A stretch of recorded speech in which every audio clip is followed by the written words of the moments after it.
एक समय की बात है। एक सुंदर और हसीन राज्य में एक राजकुमारी रहती थी। उसका नाम सुरभि था।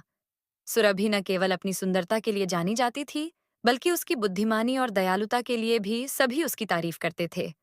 उसका दिल बड़ा ही नर्म और दूसरों की मदद करने के लिए हमेशा तैयार रहता था। एक दिन जब सुरभि महल के बगीचे में टहल रही थी, तो उसे एक बूढ़ी औरत दिखी जो मदद के लिए पुकार रही थी। सुरभि ने तुरंत उसकी मदद की और उसे अपने साथ महल में ले गई।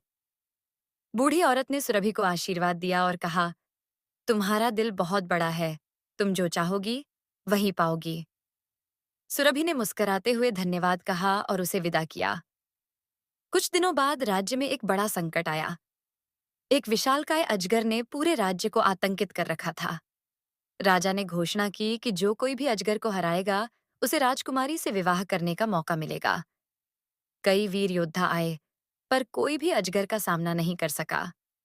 सुरभि ने यह सब देखा और उसने ठान लिया कि वह खुद इस समस्या का सामना करेगी।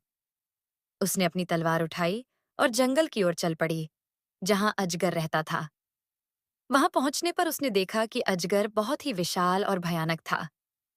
लेकिन सुरभि ने हिम्मत नहीं हारी। उसने अपनी बुद्धिमानी से अजगर के कमजोर स्थान का पता लगाया और उसे हराने की योजना बनाई। सुरभि ने धीरे धीरे अजगर को अपने जाल में फंसाया और उसे हराने में सफल रही। जब वह वापस महल आई तो सभी ने उसकी बहादुरी की सराहना की।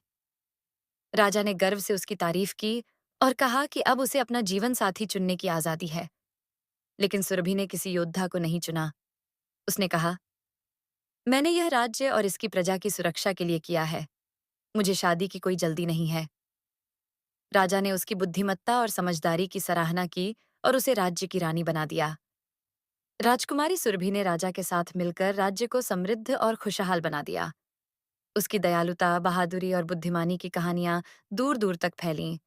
और इस तरह सुरभि की कहानी एक मिसाल बन गई, जिसने सिखाया कि सच्ची बहादुरी और अच्छाई से ही दुनिया जीती जा सकती है।